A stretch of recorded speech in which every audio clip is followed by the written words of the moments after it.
evening, everyone, and welcome to another episode of A Closer Look, the show dedicated to bringing you the facts. We ask the questions no one else will, and we get the answers that no one else can.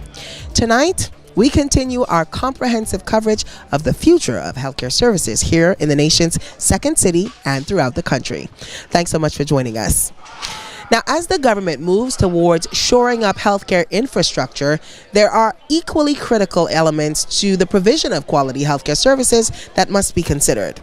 One is the need for trained healthcare professionals, which, as you might recall from our earlier conversations, is a priority for the Public Hospitals Authority. Another is how we make healthcare less susceptible to natural disasters. And another is a focus on collaborations with relevant stakeholders in order to meet the collective healthcare needs of the island and the country. So tonight, we pick up where we left off. Stay tuned. Part 2 of our in-depth look at the revolution in healthcare on Grand Bahama Island begins after this.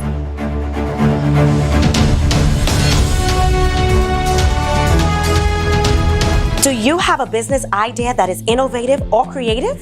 Well, I've got some great news for you. The Grand Bahama Port Authority has launched its new Business Diversity Waiver. The Business Diversity Waiver applies to new businesses only, and all successful applicants will receive their first year business license fee at a discounted rate or free. In order to be eligible, the new business should create a minimum of 2 jobs, meet all zoning requirements, and not fall into a business category that is considered saturated or restricted, such as clothing, beauty supplies, liquor stores, or takeout restaurants, just to name a few. If your business model does fall into a saturated category, it must include a special component, something that sets it apart from the others.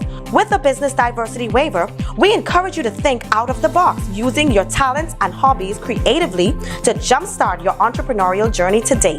For more information or to apply, contact us at 350-9050 or at info@gbpa.com.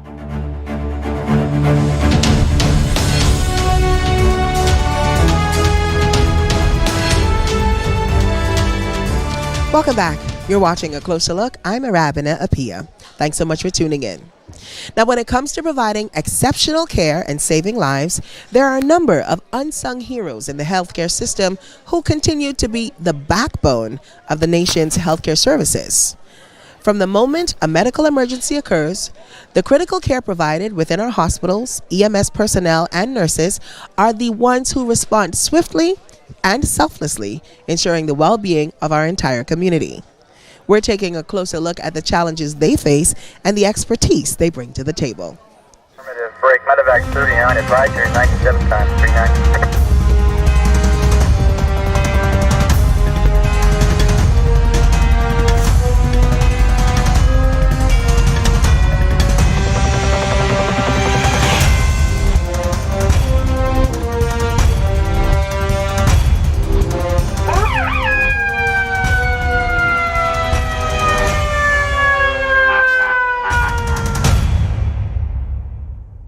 Healthcare is more than just doctors. It encompasses a diverse team of professionals working together to provide comprehensive and holistic care to individuals and communities. Now, while doctors are often at the forefront of healthcare provision, it is the immense contributions of unsung healthcare heroes which simply cannot be overlooked. Beyond administering medications and tending to wounds, nurses across the country have continued to act as the backbone of the healthcare system. This has been especially true of nurses living and working on Grand Bahama Island, where healthcare conditions have not been what they could be. Some nurses are still going through. And because of what they do, they want to come to work in their pain, and I applaud them for that. That was Principal Nursing Officer in the Grand Bahama Health Services, Sherilyn Bain, who says that in her more than 20 years with Grand Bahama Health Services, she has seen the role of nurses change in order to meet the ever-evolving needs of the community. It's an evolution which she says she has been proud to witness among the ranks of nurses in the nation's second city. When I first came to Grand Bahama, I was a graduate nurse. And at that time, we probably had like one doctor and just a few nurses from Nassau. And so as they expand healthcare delivery, not only in the RAN but also in the community clinics, it caused us to look at where we are in nursing and to keep abreast of all of the changes. And so from a few nurses, right now I have over near 300 nurses and support staff that we oversee from nursing administration. Now, more than ever, she says, nurses are focused on improving their skills through further education and training. I would say in Grand Bahama, we are doing very well in terms of being able to stay abreast, even though we would like to see more postgraduate courses for nurses held right here in Grand Bahama and virtual courses so that they don't have to go overseas. While equally important to the island's healthcare system is the work of EMT professionals who are often the first responders in the event of an emergency. These skilled individuals promptly assess and stabilize patients at the scene, administering life-saving treatments and swiftly transporting them to healthcare facilities for additional care.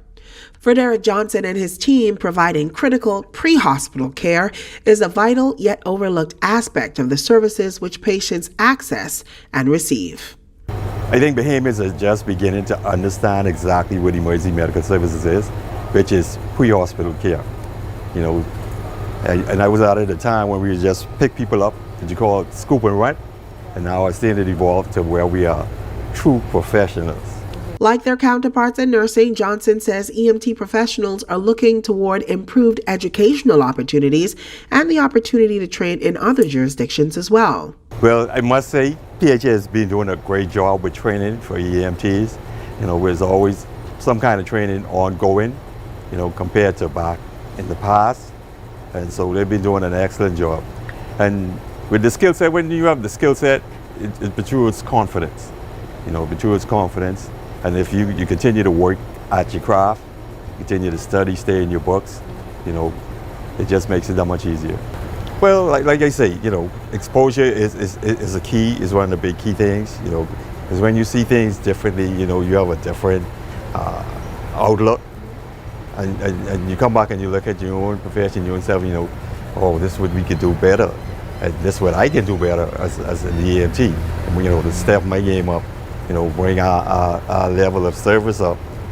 The expertise of nurses and EMT professionals extends far beyond the boundaries of their individual job descriptions. In Freeport, the dual setbacks of the hurricane and COVID-19 pandemic presented additional challenges, but also gave healthcare professionals there the opportunity to demonstrate their incredible resilience, strength, and dedication. With ground now broken for the island's new hospital facilities, nurses and EMTs alike say they're looking forward to providing an even greater level of care to patients across the island. I was very elated, you know, to see that first step yesterday, because like I say, we've been waiting for it for such a long time.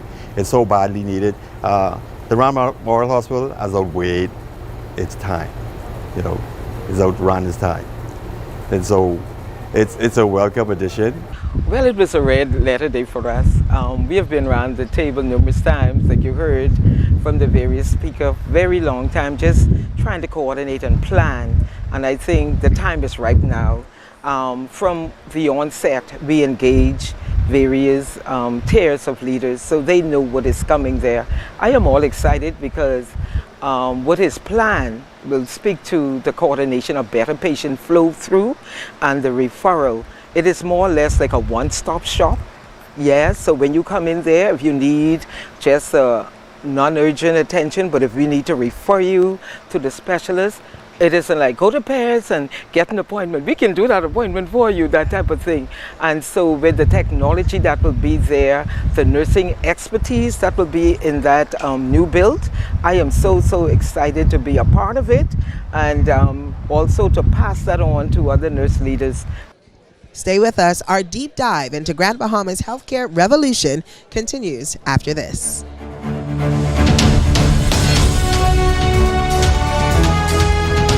Freeport Report encourages residents to become active citizens in improving our city by reporting non-emergency issues in their neighborhoods, all through the convenience of an easy-to-use and free mobile app. You can instantly report issues from within the GBPA areas, quickly map issues you see on the street, answer a few questions, provide detailed descriptions, photos, and videos right from your device. Whether it's your neighbor or the responsible department within GBPA, those who need to know will receive an instant alert of issues reported. You can also comment on issues, vote them up, and share issues on Facebook and other social media sites to get even more citizens involved. You can report matters such as illegal dumping, unpermitted construction activity, damaged water meters, and a host of other issues that may affect your neighborhood and the city at large. We all want to make our city comfortable and issue-free, and now there's an app just for that. Keeping our city well managed and beautiful just got a little bit easier. All you have to do is see, click, and fix with Freeport Report. Download the Freeport Report app today, available for free in Google Play and the Apple App Store.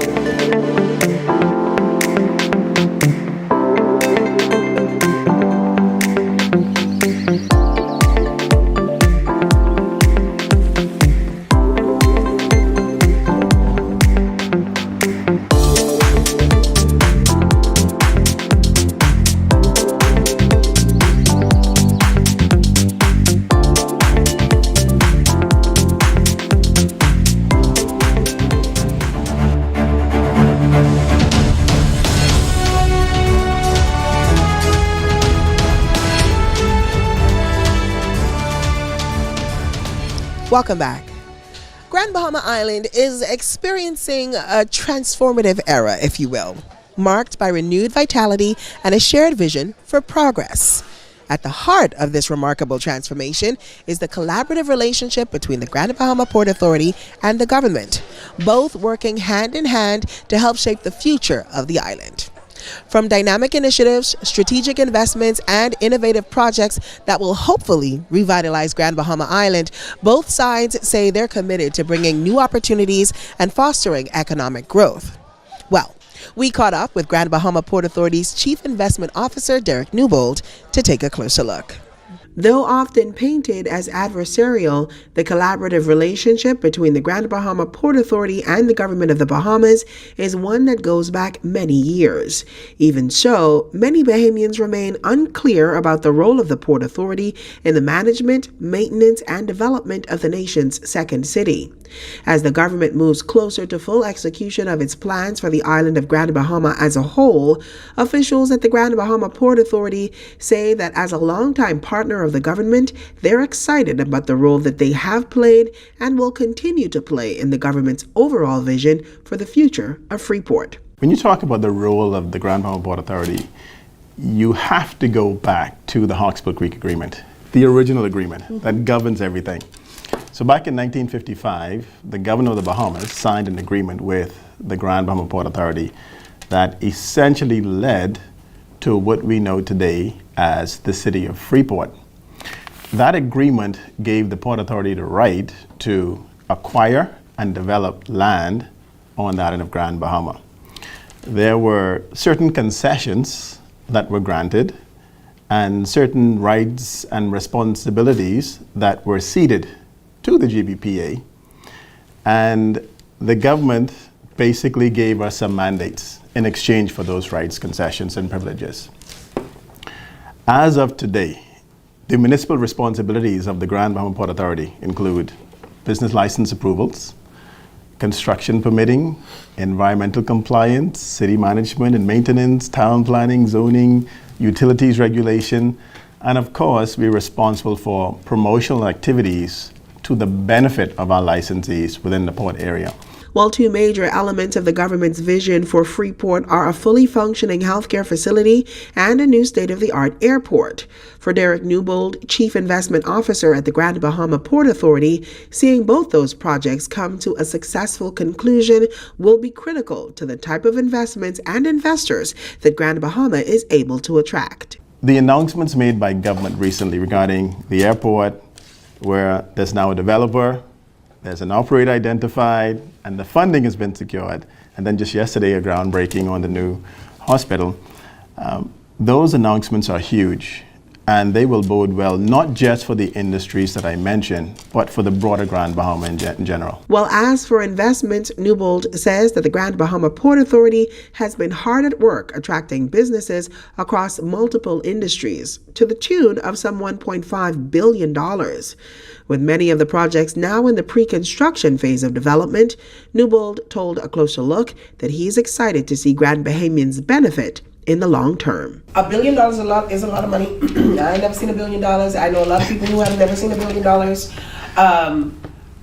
But how does that, when does that translate into a better way of life for residents on Grand Bahama? I always tell people, Grand Bahamians, we used to things, Yeah. Perhaps that's a great question. We little bougie. So that's a great question. When do we get back when to do you feel it? Yeah, when do you feel it? When do you feel it? Yeah. Well, the investment cycle is a cycle, right? And so it goes in phases.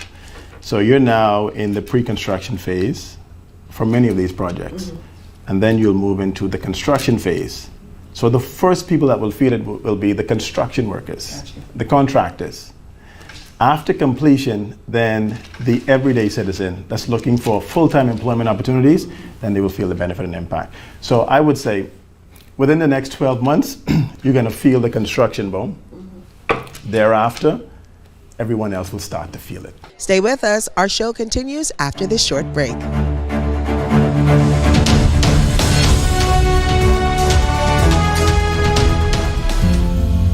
Sometimes we focus so heavily on the minor details that we miss the bigger picture. Take a step back. See how our efforts make for a bigger, better Freeport. A bigger, better country. Let's make Grand Bahama grand again.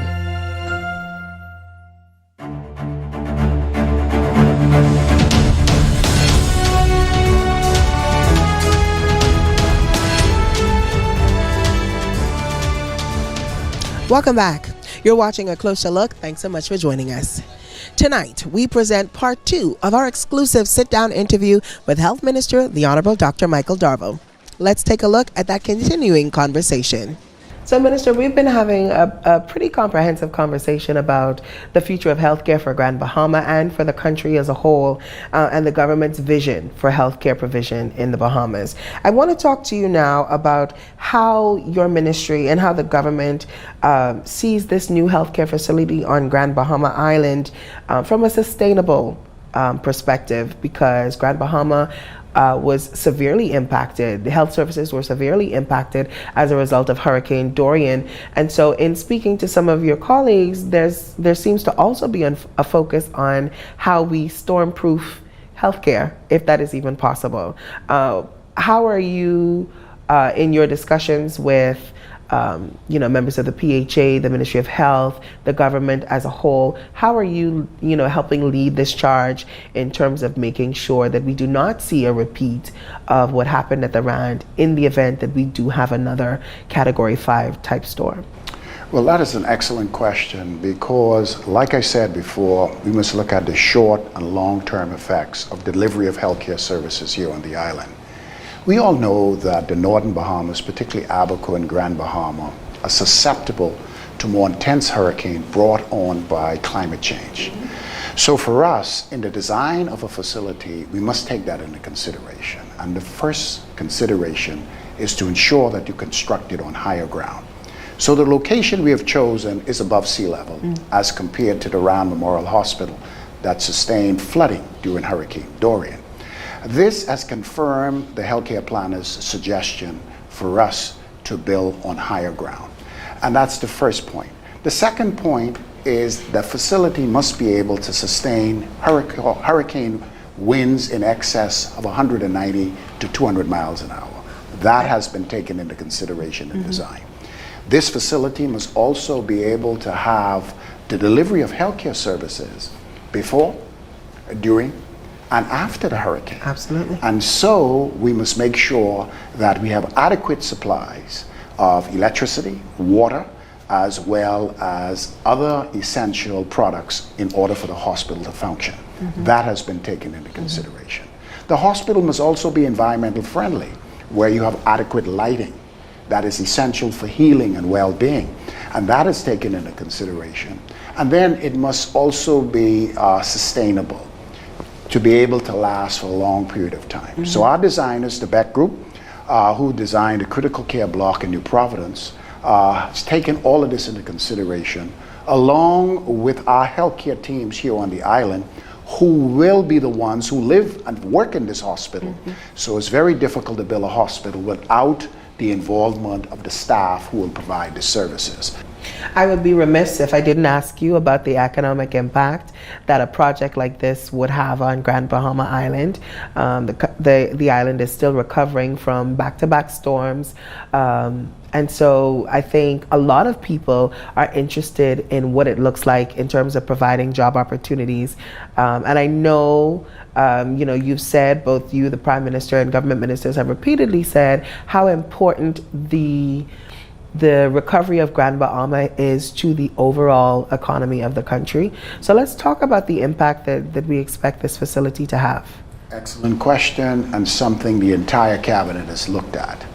One of the things when you do an injection, an economic injection of this magnitude, which is in excess of $200 million, construction, employment, training, not only during the construction phase, but training of healthcare workers and allied healthcare workers so that the hospital can function once it's completed is very essential.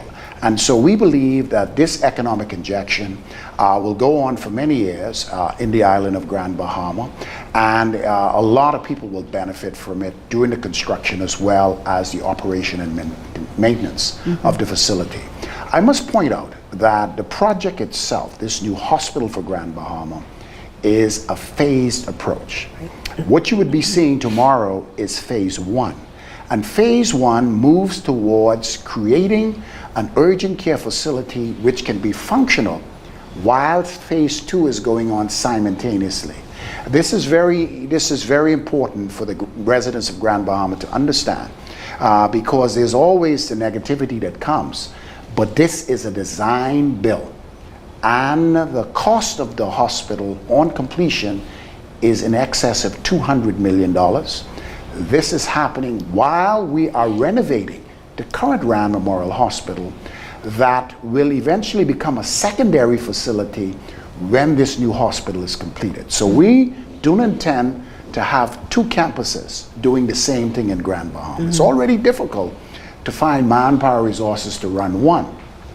So on completion, the tertiary facility, the Rand Memorial Hospital, will be downgraded more into a geriatric and psychiatric facility and same-day surgery, where the tertiary components will be at our new greenfield site. And so the injection is going to be substantial.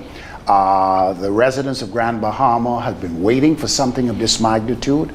I know many of the contractors here are eager to find out exactly what's in it for them.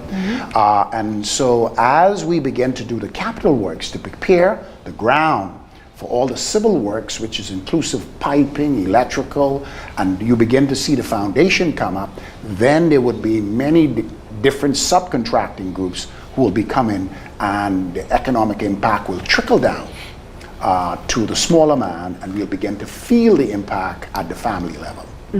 I guess my final question to you then, Minister, is how or what kind of information can persons expect to receive about the progress, how it's being tracked? How will Bahamians be able to really, hold the government's feet to the fire? Residents on Grand Bahama have been waiting quite a while for new hospital facilities. So how are we going to be able to say, the minister said that this is the timeline, this is where we are, and are you taking deliberate steps to keep the public notified? It will be the responsibility of the Public Hospitals Authority and the team of the Grand Bahama Health Services to keep the residents of Grand Bahama informed every step of the way. This is important because you must remember, in our last term in office, we did indicate that a project was coming soon, and we did start some capital works. Unfortunately, we lost the government, and the new administration did not proceed. But for us, we intend to move at this very quickly. So tomorrow, when the contract is signed, the tractors will be on the ground the following day. The residents of Grand Bahama deserve a facility of this magnitude. We need to bring in additional services in Grand Bahama. We need to deal with oncology. We need to add more services so that the residents here can have access to these services rather than flying back and forth to New Providence. I'm excited that we have come this far. I want to thank everyone, all our team on the ground here in Grand Bahama Health Services, my cabinet colleagues, the Prime Minister, who is focused and a laser focus as it relates to delivering this project here in Grand Bahama. But I want the residents of Grand Bahama to know that this is only beginning. A lot more is in the making for Grand Bahama. And tomorrow, at the cabinet level, we will be speaking specifically about the future of Grand Bahama and the projects that are about to take place here on the island. We are excited to be here. The entire cabinet will be here. We will be at the office of the Minister for Grand Bahama, and shortly after we complete it, we will be at the site for the groundbreaking, and you will hear from our Prime Minister, who will lay the charge and speak about the vision that has finally come to reality. Absolutely. Well, I want to thank you very much, Minister, for being here, for giving us such great insights, for participating in this conversation. I'm sure that everyone else is just as excited as you and your team are about the works that are going to be happening here for Grand Bahama. Thank you so much. Thank you, and thank you, Grand Bahama. When we return, our closing remarks live from the groundbreaking of the Freeport Health Campus.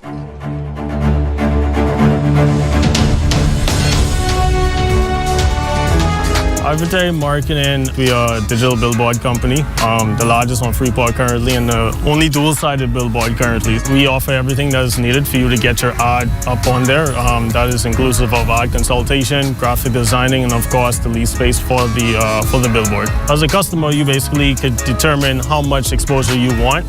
You basically are in control of when your ad is shown and how long it's shown. It basically just depends on your exposure and your budget needs.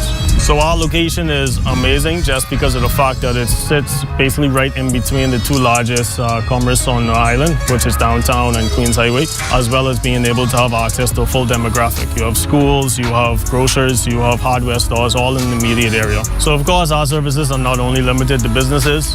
We offer the ads for special occasions, being able to do birthdays, celebrations, anniversaries. If you have a crush, put your crush up there. Even parties and events. You can contact us at 727-7750 or at our email, which is hello, HELLO, @ambahamas.com.